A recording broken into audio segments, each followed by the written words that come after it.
አፉ እንድትለኝ ነው እንግዲህ እስከዛሬ ያው ከካፊሮች ጋር አብሬ ስሰድብ ነበር ስቦጭቀ እና አፉ በለኝ። አሁን ኦልሞስት ወደ እስልምና እየተረጋጋሁ ነው፣ ወደ ቀልቤ እየተመለስኩ ነው። አፉ እንድትለኝ ነው እንግዲህ። ተሳደብ እስኪ በቃኝ፣ ተሳደብ አብሽር። አላህ ይቅር ባይ ነው፣ እሱ ይቅር ይልሃል። እኔ ይቅር ብያለሁ፣ ግን እኔን ሳይሆን አላህ ሱብሓነሁ ወተዓላ ይቅር እንዲል ወደ እርሱ ተውበት አድርግ። አንዳንድ ቪዲዮዎች ተቆርጠው አይቻለሁ። አላህን በዛ ቀን መዳፈር አላህ ቻይ ነው። አላህ ሱብሓነሁ ወተዓላ ከስሞቹ መካከል አልሐሊም ይልህ ነው። አንድ የሚረብሽ ድምፅ አለ መሰለኝ አንተ ጋር። የአላህን ቻይነት አስተውላላችሁ። አንዳንዴ በአላህ ላይ ሰዎች እንደፈለጉ ሲናገሩ፣ በመልእክተኛው ሰለላሁ ዐለይሂ ወሰለም ላይ እንደፈለጉ ሰዎች ሲናገሩ፣ ማንም ሰው አሁን ጥሩ መጥፎ ቃል እንዳይናገረው ፈኢነሁ ጃአና ታኢበን ኢለላህ ሱብሓነሁ ወተዓላ ወደ አላህ ተመላሽ ሆኖ ተጸጻች ሆኖ መጥቷልና ክፉ ቃል እንዳትናገሩት። ለማንኛውም የአላህ ሱብሓነሁ ወተዓላ ሐሊም ቻይነት ይስተዋላል። አንዳንዴ አላህ በቁርአን ላይ የተናገረውን ካያችሁ ወለው ዩአኺዙ አላሁ ናሰ ቢማ ከሰቡ ማ ተረከ ዐላ ظهሪሃ ሚን ዳባ ይላል። ሰዎች በሚሰሩትና በሚናገሩት እዚሁ ምድር ላይ ዋጋቸውን የምሰጣቸው ቢሆን ወይንም ደግሞ የሚይዛቸው ቢሆን ኑሮ ማንም ተንቀሳቃሽ ሰው ምድር ላይ አታዩም ነበር እያለ ይናገራል። እያንዳንዱ በኃጢአቱ ቢያዝ ምድር ላይ ማንም ተንቀሳቃሽ አይኖርም። አላህ ሱብሓነሁ ላኪነሁ ሐሊም አኸረና ኢላ አጀሊን ሙሰማ፣ እርሱ ግን ቻይ ስለሆነ የውመል ቂያማ አድርጎታል የሰዎችን ሁሉ ምንዳ። እንዳጠቃላይ ወደ አላህ ሱብሓነሁ ወተዓላ ተውበት እስከተመለስክ ድረስ አውፍ ብለናል፣ ይቅር ብለናል። እሺ ቀጣይ ጥያቄ ለሱ ቀጥል። አመሰግናለሁ። ያው አንዳንድ ጥያቄዎች ስንጠይቅ ሳንግባባ ስንቀር አንዳንድ ነገሮችን ያው ትንሽ ኤኒዌይ አሁን ኢንሻአላህ ወደ ቀልባችንም እየተመለስን ነው። ያው ቪዲዮዎችንም ሁሉንም አጥፍቻቸዋለሁ። እኔ ጥያቄ ልክ አልነበረም አለለም። ያው ጠየቅኩኝ ስላልተመለሰልኝ ኦልሞስት አሁን እኔ በማንበብም እንዲህ በመወያየት በተለይ ደግሞ ለጥያቄዎች መልስ እያገኘ የመጣሁት በነገራችን ላይ ከክርስቲያኖች ጋር እየተወያየው እንደዚህ የተነጋገርክበት ስትሄድ ብዙ ነገሮችን አሁን ከራሴ አንግል ለራሴ መመለስ ለሰዎች መመለስ ጀምራለሁ። ኤኒዌይ አንተ ማፉካ አላህ አፉ እንደቢለኝ እርግጠኛ ነኝ። ብቻ እዚህ ጋር አንዳንድ የቦጨኳችሁ ምናምን ስላላችሁ አብሬ እናንተ አፉ እንድትሉኝ ነው እንጂ አላህ እንግዲህ መቼም አላህ የሰውን አልምርም ነው የሚለው አይደለ? ምንድነው የሰውን እነሱ ናቸው ይቅር ማለት ያለባቸው የኔ ችግር የለውም እንደሚል አውቃለሁ። ኤኒዌይ ቴንክ ዩ። እሺ አይ እሺ አብሽር። እሺ ቀጣይ ያላችሁ ጥያቄ ያላችሁ መቀጠል ትችላላችሁ። ቃሉ ያለ ግን እስራኤላውያን ልጆች ከእግዚአብሔር ፊት እየወጡ እግዚአብሔርን እያሳዘኑ ከእግዚአብሔር ፊት ኃጢአትን እየሰሩ በወጡ ጊዜ በብዙ ኃጢአትና በብዙ ነገር እየተፈተኑ በብዙ ነገር እየወደቁ ከእግዚአብሔር ፊት በቁጣ ሲቀሰፉ ነበር። ለዚህ ደግሞ ጥያቄው ለማን የተነገረው ነበር? ሙሉ ከአብርሃም ጀምሮ ይሄው ታሪክ ሊገልጽልን ነው። ለማን የተነገረው አልኩት? ለእስራኤል ነው አለ። መለስክልኝ አልኩ፣ አለቀ። ለማን የተነገረው ነበር ጥያቄው። ለማን የተነገረው ከተባለ ለእስራኤል ነው። ነው የኢሳይያስ ምን ታድርገ ህፃን ኢሳይያስ ነው። ወላጅ አንተ ተባልኩ ይልና ወላጅ የሆነ ሰው ዝም ብዬ ከሰፈሩ ስጄ ወላጅ ነው ብዬ ትምህርት ቤት አሳያቸው። ከዛ በኋላ የት ነህ ብለው ጠየቁት ወላጅን። የተወለድኩት እንትና በጮ ከዛ በኋላ አራባ ድጌ እንትና አባቴ እንትና አራባት የጠየቅኩት እኮ የት ነህ ብቻ ነው አሉት። የጠየቅኩት ለእስራኤል ነው አልከኝ አይደለ? ከዛ እና አብርሃም ከዛ በኋላ እንደገና ለነ ይስሐቅ ተነግሮላቸው አድማስ አልተከነህ አኒ ስለዚህ ስለዚህ ለማን ነው ይሄ ትንቢት የተነገረው? ለአይሁድ እኮ ያለንበት አዲስ ኪዳን ላይ ነው አይደል? አዲስ ኪዳን ላይ ነው አሁን እኛ ጋር እየደረስኩ ነኝ። ረበ ፈጣሪ የተነገረው ለማን ነው ያልኩህ? የተነገረው ለአይሁድ ነው። ስለዚህ እነዚህ አይሁድ አልተቀበሉም። በድንግልና የሆነች ሴት ወደ ገዛ ወገኖቹ መጣ። የገዛ ወገኖቹ አዳምጥ። በድንግልና እንደምትወልድ ለአይሁድ ተነግሯቸዋል አይደል? እሺ አዳምጥ። ስለዚህ ያቺ ሴት ድንግልና ላይ እንደሆነች በድንግልና እንደወለደች ወጥቷል። ያንን ያ ትንቢቱ የተፈጸመበት አካል የትንቢቱ ባለቤት ራሱ እንደሆነ ሊያሳውቃቸው ይገባል። ካልሆነ ይደብቋቸዋል ማለት ነው። ያንን ትልቅ እውነት ገብታችኋል። ስለዚህ በማርያም ላይ ነው የተፈጸመው ካላችሁ እናንተ ያን ጉዳይ ትንቢቱ በእርሱ ላይ መፈጸሙን ኢየሱስ ክርስቶስ ተናግሮ ግልግል ሊያደርጋቸው ይገባል። አዎ በነቢያት በኢሳይያስ የተነገረው እነሆ ድንግል ትጸንሳለች ወንድ ልጅንም ትወልዳለች የተባለው ስለ እኔ ነው ብሎ መናገር አለበት። ገብቶሃል አይደል? ካልሆነ እነዚህ ህዝቦች በእርሱ ላይ ያ ትንቢት መፈጸሙን ማን ነው ሊነግራቸው የሚገባ? ክርስቶስ ካልነገራቸው። ስለዚህ ክርስቶስ ይህን ነገር ነግሯቸዋል ወይ? ያ ትንቢት የተነገረው ለእኔ ነው ብሎ አሳውቋቸዋል ወይ? አሁን ወደ መልሱ ኢየሱስ ክርስቶስ አንድ ላይ ድንግል ትጸንሳለች የተባለው ስለ እኔ ነው ብሎ የተናገረበት ቦታ አለ ወይንስ የለም? መልስ መምህር መልስ። እሺ መልሱን ልንገርህ። አዲስ ኪዳን ላይ ስንመጣ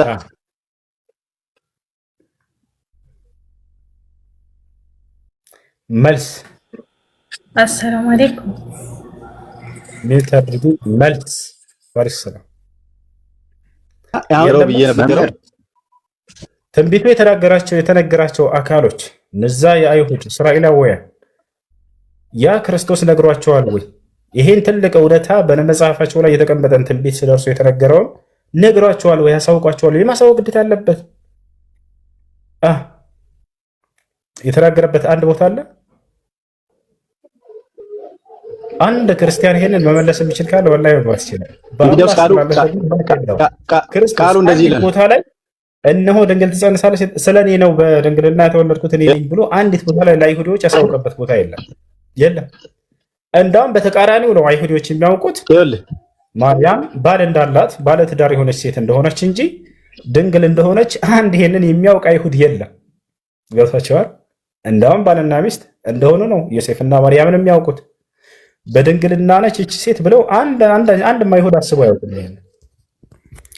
እሺ ይሄን ይወስዳል። ጥያቄ ያለው መቀጠል ይችላል። አሰላሙ አለይኩም ወራህመቱላሂ ወበረካቱ። ፈሱ ወአለይኩም ሰላም ወራህመቱላሂ ወበረካቱ። አይ ምን ነበር እኔ ጥያቄ ከባለቤቴ ነበር ማለት ነው። እዚህ ስደት እሺ አብዱልከሪም አለ። አብዱልከሪም ካለ ከእንት ነገር ከላይ ያለው ሰላም እንዴት ነህ? ኮሜንት ላይ 100 ጊዜ ይሆናል ወሃቢያ እያልክ እየጻፍክ ነበር። ወሃቢያ ማለት ምን ማለት ነው? አሁን በእውቀት አውራ፣ በኮሜንት አይደለም፣ ፊት ለፊት ቀጥል። ታቦል ቤት አድርገው ከላይ ያለው ቀጥል። ወሃቢያ ስትል ነበር ኮሜንት ላይ አፍህ እንዳያያዝ ወንድ ልጅ ዳ መምህር። ለማንኛውም ግን እውቀት ካላቸው ሰዎች ጋር እንትን ጥሩ ነው እሱን ለማለት ነው። እሺ ቀጥል። ከላይ ወሃቢያ ማለት ነው ማለት ነው። አውራንች يلا قول وتكلم امامي في لفتي تناقر نجاوره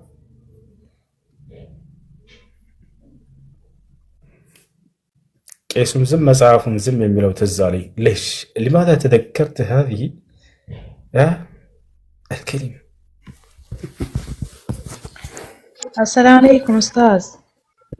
وعليكم السلام. ደህና ናቸው። ጥያቄ ነበረኝ። ምን ይላል? እኔ ያገባሁት በጠለፋ ነበር ማለት ነው። በገመድ ነው ወይስ በምንድን ነው ጠለፈሽ? አይ አስገድዶኝ ምናምን አይደለም። አባቴ ንካ እንደማያስርልኝ ስለማቅ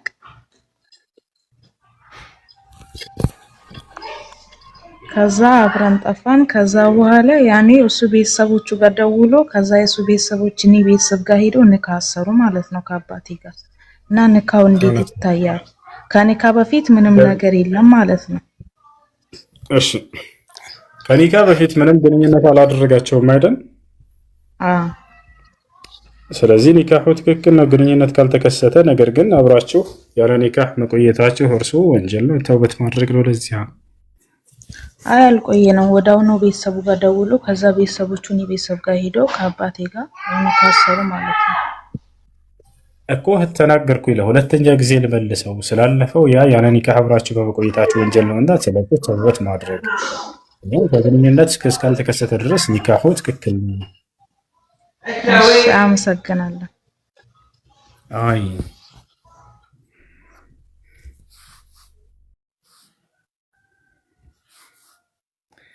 እሺ መግባት ግን አልችልም። አይን አለም እሺ መግባት ባትችል ጥያቄሽ ምንድነው? ጻፊ።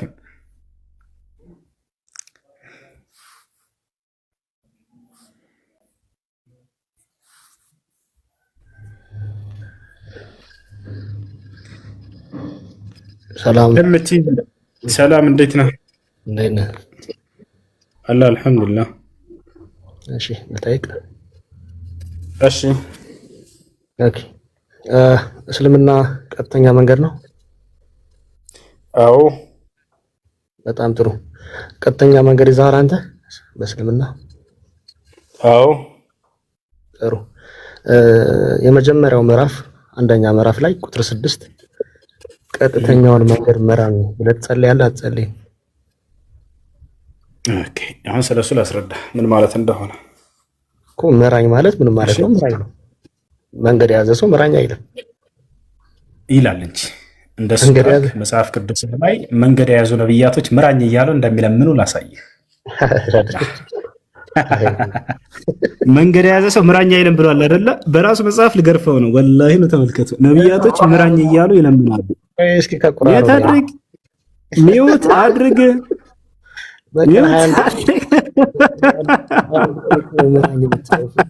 እንደፈለክ ሳቅ። ይኸውና ዳዊት ምን አለ? ምራኝ እያለ ይለምናል። በጽድቅህ ምራኝ። ማን? ዳዊት። አልተመራም ገና የጽድቁን መንገድ። በእውነትህ ምራኝ አለ። እውነትን መንገድ አልተመራም ዳዊት። ና ቁጥር አንተ አንድ ጊዜ ቦታ ነው በአንድ ቦታ ነው አይደለ? እኔ በደርዘን ነው የማመጣልህ። መንገድህን ምራኝ። ሚውት አድርግ ሚውት አድርግ። ያውና ዳዊት ምን አለ? መንገድህን ምራኝ። እዚህ ምን አለ? ያው ምራኝ። ያውና አቤቱ ምራኝ እና መንገድ ና ያውና አቤቱ መንገድህን ምራኝ።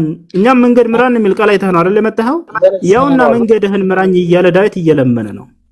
ጌታ ሰው አይልም። ና የንስሐ ነው የሚለውን ትልቁ ላይ ነህ። ክፈት ማስረጃ። የንስሐ ነው የሚለውን አሳየን። ክፈት ያላ ትልቁ ላይ ነህና እኔ በደርዘን ነው ማመጣልህ። ይቅርታ ደርዘን ብዬ 12 አሳነስኩት። በጣም በርካታ ቦታ ነው መንገድህን ምራኝ እያለው የለመኑት እና የንስሐ ነው የሚለውን አሳየን። ዳዊት ከእግዚአብሔር መንገድ በሚወጣ ጊዜ መንገድህን ምራኝ እያለ ንስሐ ይገባል። በደንብ አንብበው። ማስረጃ ለንስሐ ነው የሚለውን አሳየን። የቱ ጋር ልክፈት? ደስ ያለ የቱ ጋር ልክፈት? ንገረኝ። አታውቅም? መጽሐፍን ማስረጃ ወስደህ ምራኝ ያለበትን ደስ ያለን ክፈትና አውዱን እንመልከተው። አውዱን ስንመለከተው ንስሐ እየገባ ነው ዳዊት። እንደናንተ የቱ ጋር ነው ንስሐ የሚለው? ማስረጃ መንገድ ላይ ነኝ እያለ ደግሞ አሁንም ምራኝ እያለ የቱ ጋር ለውጣለህ? የተመቸ ነው። ስለዚህ ባያዳምጥ ይሄን ይመስላል። ይሄ ሰው ምን የሚል መስፈርት አስቀመጠ? ምራን የሚለው መንገዱን ያላገኘ ሰው ነው አለ። ዳዊት ምን ይላል? መንገድህን ምራኝ እያለ መንገድን ነው እየለመነው ያለው። አይ ንስሐ ነው ምናምን አለ። ንስሐ ነው የሚል ቃል የለም እዚህ ቦታ ላይ። መንገድህን አይጠበቅበትም እሱ አንዴ። ስለዚህ መንገድህን ምራኝ ነው ያለው። ሰማኛ እንደ ዳዊት እየሰማህ ነው። መንገድህን ምራኝ ነው ያለው። ሲጀምር ንስሐ የሚል የለም አንተ ያልከው ነገር ግን የሚለው ምንድነው? መንገድህን ምራኝ ይላል። ስለዚህ እሺ አዳምጥ። መንገድህን ምራኝ ይላል። መንገድን ተመርቷል አልተመራም? ዳዊት ባጠፋ ጊዜ ከእግዚአብሔር መንገድ በወጣ ጊዜ የንስሐ ጸሎት አለው፣ የምስጋና ጸሎት አለው። የቱ ጋር ማስረጃ? ከፍታውሩን አንዱ የቱ ጋር ልክፈት? ምራኝ ያለበትን አውዱን የፈለግከው ብሎ ማስረጃ የለም። አንተ ነህና የተሟገትከው ማስረጃ ያመጣኸው። የቱ ጋር ልክፈት? ና ትልቁ ላይ ናንተ ክፈት። አንተ እኮ ማስረጃ ብለህ ከመጽሐፍ ቅዱስ ያመጣ አንተ ማስረጃ እየተናገርክ እኮ ነው። ማስረጃ ክፈት ያለብህ አንተ ነህ። ለንስሐ ነው ካልክ ለንስሐ ነው የሚለውን አሳየና ለንስሐ ያልከውን አሳየን። ለምንና ቀጥተኛ መንገድ ነው ብለህ 21 ጊዜ ምራኝ የንስሐ ነው የሚለውን አሳየን። ማሳየታችን የተደበቀ ማድረግ አይቻልም። ማስረጃ ማውጣት ሳይችል ጊዜ የተደበቅ ማለት ጀመረ። አንተ ነህ ያውና ተናግረህ ማስረጃ ማውጣት የማትችለው። አሁን ቤታ በቃ ነው ልመልስልህ። አሁን 21 ጊዜ ለምን ነው ምራኝ የምትለው? አዎ ለምን ምራኝ እንደምንል አሁን ላሳየህ። እሺ በቃ አሁን ቤታ አድርገህ አዳምጥ። እሱ ምንድነው ያለው? ቀጥተኛውን መንገድ ምራኝ የምትሉት ቀጥተኛው መንገድ ላይ ስላልሆናችሁ ነው። ምክንያቱም ቀጥተኛው መንገድ ላይ የሆነ ሰው ምራኝ አይልምና ብሏል። አይ ተሳስተሃል። እኔ ማስረጃ ስናገር ጊዜ ከቁርአን ቃል በቃል ራሱ አመጣልሃለሁ ለምናገረው ሁሉ። ለመሆኑ እኛ ቀጥተኛው መንገድ ላይ ነን አይደለንም? በቀጥተኛው መንገድ ላይ ነን እኛ። አምላክ አላህ ነግሮናል። ይሄ ማስረጃ ኑ ላሳያችሁ። አሁን ሚየት አድርጊና አዳምጪ አባ በቀጥተኛው መንገድ ላይ እንደሆን ከቁርአን ከፍቼ ላሳየህ ነው። አላህ Subhanahu Wa Ta'ala ምን ይላል? ሚየት አድርገህ ለምን ትረብሻለህ? አንተ ለምን ምራኝ ትላለህ የሚለው ልመልስልህ ነው በቀጣይ። አንተ ግን ያነሳው ሙግት ምንድነው? ቀጥተኛው መንገድ ላይ ስላልሆናችሁ ነው ብለሃል አይደለ? ቀጥተኛው መንገድ ላይ እንደሆን ላሳየህ ነው ያልኩህ። ስለዚህ ምን አድርገህ አዳምጥ። ምን ያደርግልኛል? እዛው ቦታ ላይ ሂድ እና አዳምጥ። ምንም ማድረግ አይቻልም። ወላሂ እየረበሸ ነው። በቀታችሁ ነው አዳምጥ። ምክንያቱም መልስ አይደለም የሚፈልገው። አሁን ቀጥተኛው መንገድ ላይ ስላልሆናችሁ ነው ላልከው ልመልስልህ እና ላሳየህ። አላህ Subhanahu Wa Ta'ala እዚህ ቦታ ላይ ምን ይላል? በቀጥተኛው መንገድ ላይ ነህ ይለናል። ያው 4 ነጥብ ምን ይላል ልጆች? በቀጥታ መንገድ ላይ ነህ ይለናል። ያ ሰላም። ያው ሌላ ልጨምርልህ ኢነከ ዐላ ሁደን ሙስተቂም ይላል አላህ። እና ላሳየህ ልጨምርልህ። ያውና እዚህ ጋር ሱረቱ ነምል አላህ Subhanahu Wa Ta'ala ኢነከ ዐላ ሁደን ሙስተቂም አንተ በቀጥተኛው መንገድ ላይ ነህ። ኢነከ ዐለል ሐቂል ሙቢን ይላል። አንተ በግልጽ በሆነው በእውነት ላይ ነህ ይለናል። ያው አንተ በግልጽ በሆነው በእውነት ላይ ነህ። እሺ ሌላ ቦታ ላይ ኢነከ ዐላ ሁደን ሙስተቂም ይላል። ላሳያችሁ እሱ ነው።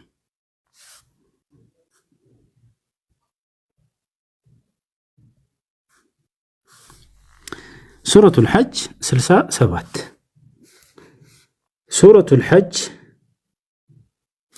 67 ላይ አምላክ አላህ Subhanahu Wa Ta'ala ምን ይላል? ያው ምን ይላል? አንተ በእርግጥ በቅኑ መንገድ ላይ ነህና ይላል። እኛ ሙስሊሞች በቅኑ መንገድ ላይ እንደሆነን አላህ Subhanahu Wa Ta'ala በርካታ ቦታ ላይ ነግሮናል። ታዲያ ኢህዲነ ሲራጠል ሙስተቂም ቀጥተኛውን መንገድ ምራን ሲል ምን ለማለት ነው ወደሚለው እንምጣ። አንደኛ ኢህዲና ማለት ሰቢትና ነው፣ አጽናን ማለት ነው። በዚያ በመንገድ ላይ ምራን በሚለውን ቢባል ችግር የለውም። ግን እንዳለ ሙፈሲሮችን ላሳያችሁ፣ 2 ትርጉም አለው። አንደኛው አጽናን የሚል ነው። አጽናን የሚለውን ከራስህ ነው ወይ? ላኔ ከራሴ አልናገርም። እኔ ከራሴ አንዳች አልናገርም። እንዳነበብኩ እናገራለሁ። ንግግሬን በማስረጃ እንጂ ያለ ማስረጃ አይደለምና። አሁን እዚህ ቦታ ላይ 30 ምናምን ተፍሲሮች አሉኝ። እያንዳንዱን ላሳያችሁ። አጽናን ማለት ነው። የት እንገባለን? አሁን የመጀመሪያው ምዕራፍ ያውና ሱረቱል ፋቲሃ ስንት ላይ እንግባ? ሱረት አልፋቲሃ ቁጥር 6 ይታያችኋል። ኢህዲነ ሲራጠል ሙስተቂም የመጀመሪያውን ተፍሲር ልክፈተው። ምን ይላል? የመጀመሪያው ምን ይላል? ያው ኢህዲና ዱልና ወአርሺድና ወወፊቅና ኢለ ጠሪቂል ሙስተቂም ወሰቢትና ዐለይሂ በእርሱ ላይ አጽናን ማለት ነው። ወደ አማርኛ ልቀይርላችሁ። ይሄንንም በአረበኛ ተደበቃችሁ እንዳትሉ። እስከምንሞት ድረስ በእርሱ ላይ በመረጥከን መንገድ ላይ አጽናን ማለት ነው። ገብታችሁ አለ አይደል? ይሄ ነው። እሺ ያውና ወደ አማርኛ ልቀይረው እዚሁ እያለ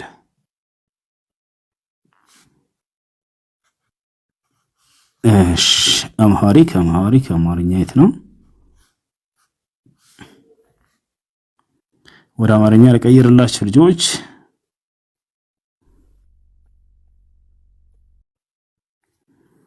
ወደ አማርኛ እንቀይረው። ያውና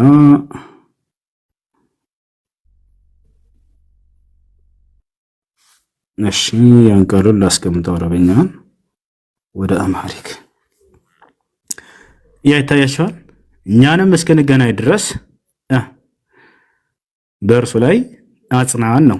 ያው አማርኛ ጸንተናል ብሎ ገልጾት ነው። አጽናን ወደ አላህ ውዴታና ወደ ጀነት የሚመራው እስልምና ወደ በእርሱ ማለት ነው። በመልእክተኞችና በነብዩ መሐመድ ሰለላሁ ዐለይሂ ወሰለም ያለ እንትን ይላል። እንዳጠቃላይ አጽናን ለማለት ነው። ይሄ ብቻ አይደለም፣ እንዳለ ሁሉንም ተፍሲር። ይሄ መጀመሪያው ተፍሲር ነው። ሁለተኛውንም እዚህ ጋር እንመልከተው። ያው ይሄ ደግሞ ምን ይባላል? ተፍሲር المختصر في التفسير ይላል። ተመልከቱ። ዱልና ኢለ ሲራጠል ሙስተቂም ወስልክ ቢና ፊሂ ወሰቢትና ዐለይሂ በእርሱ ላይ አጽናን ማለት ነው ይላል። ያና ላሳያችሁ። ያው ወደ አማርኛ ይሄንን ልቀይርላችሁ። አሁን ይሄን ለአማርኛ ለማትችሉ ማነው አረበኛ ለማትችሉ ክርስቲያኖች ያውና ያ በእርሱ ላይ አጽናን ማለት ነው። ሁሉንም እንዳለ ተፍሲሮች ላሳያችሁ ይችላል። ወጣችሁ ይሄን ይመስላል ቅዱሳን።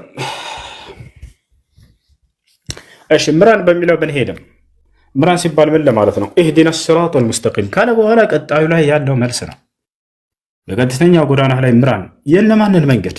ሲራጠል ለዚነ አንዓምተ ዐለይሂም፣ እነዚያን ጸጋህን የዋልክባቸውን በነቢያቶች መንገድ ላይ ማለት ነው። ያ ማለት እኛ እንደ ነቢያቶች ጸድቀናል ወይ? ላ እንደነርሱ አልጸደቅንም። ምክንያቱም ነቢያቶች ሙሉ በሙሉ የአምላክን ትእዛዝ ፈጽመው የሄዱ አካሎች ናቸው። እኛስ ጉድለት አለብን እና ስለዚህ ልክ እንደነርሱ የጽድቅናን ጎዳናን አጎናጽፈን ቅኑን መንገድ ጨምረን ማለት ነው ብቶቻል እንጂ ስላልተመራችሁ ነው ብለው የሚያመጡትን ሙግት መጀመሪያ የምታፈርሱት በምንድን ነው? ላመርቶናል። ያው ቃል በቃል ያሲን ላይ አንተ በቀጥተኛው መንገድ ላይ ነህ፣ በቀጥተኛው መንገድ ላይ ነህ እያለ ብዙ ቦታ ላይ ገልጾልኛል አላህ ሱብሓነሁ ወተዓላ። ቀጥተኛው መንገድ ምንድነው? ኢስላም እንደሆነ ገልጿል።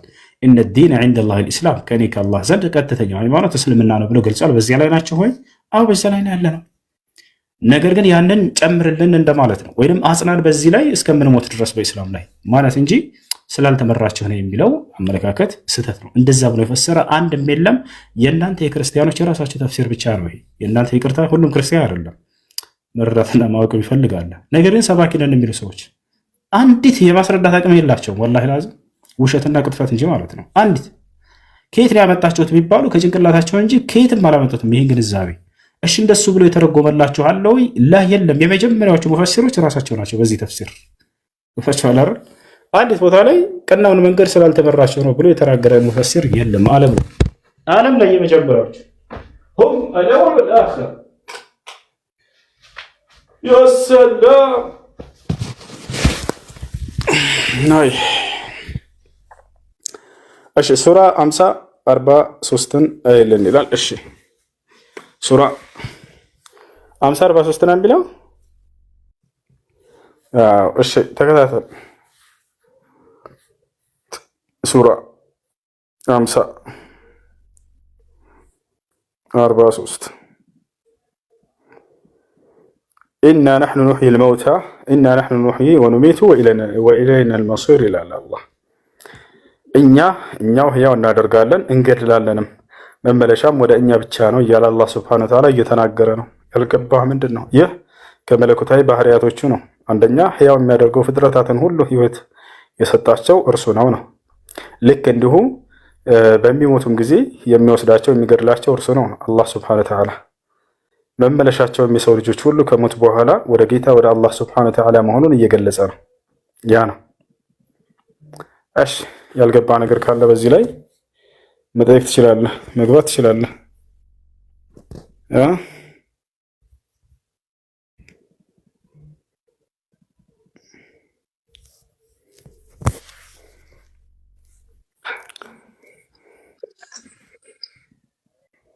እሺ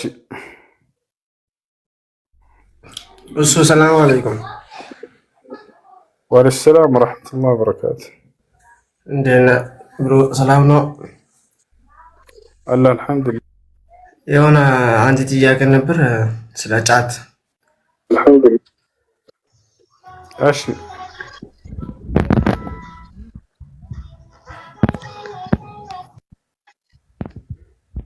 እሺ ስለ ጫት በጊዜያችን ያሉ ታላላቅ ዑለሞች ተጠይቀው ሐራም ነው ብለዋል።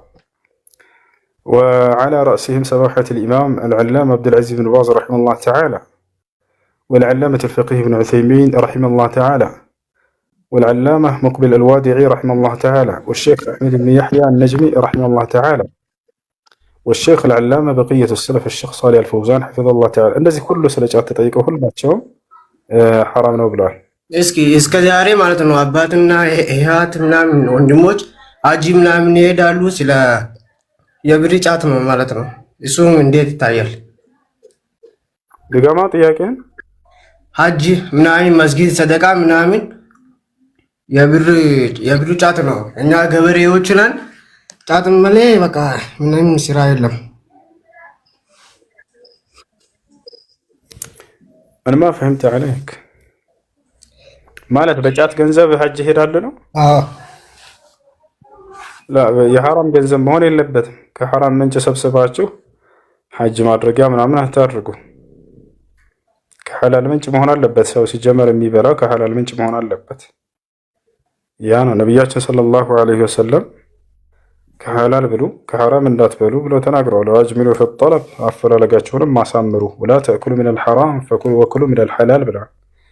ከሐራም ምንጭ አትብሉ ከሐላል ምንጭ ብሉ እንጂ እያሉ ተናግረዋል። ስለዚህ አመሰግናለሁ። አንድ ጃጋ ይጠይቃሉ። እሺ አክስቴ ልጅ ማለት ነው።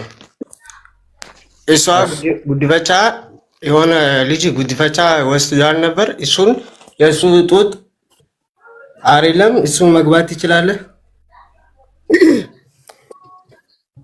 ኦኬ አብረው እስካልጠቡ ድረስ የስጋም ዝምድና እስከሌላቸው የጥቢ ዝምድና እስከሌላቸው ድረስ ችግር የለውም፣ መጋባት ይችላሉ። እሷ ሴት ነው ከመንገድ ላይ አግኝቼ ማለት ነው። ሕፃን ልጅ የሆነ 3 ወር ምናምን ልጅ ነው። ምንም የሚያውቀው ነገር የለም። እናትና አባትና አክስቴ ነው የምታውቁ። እኔ እሱን መግባት ይችላለሁ ወይ?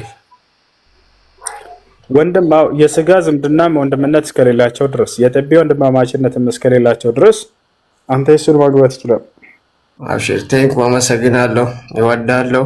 ብዙ አማርኛ አልችልም። በቃ ሌላ ጥያቄ ካለ መጥቼ እጠይቃለሁ። አመሰግናለሁ። አይ እሺ መርሐባ። እሺ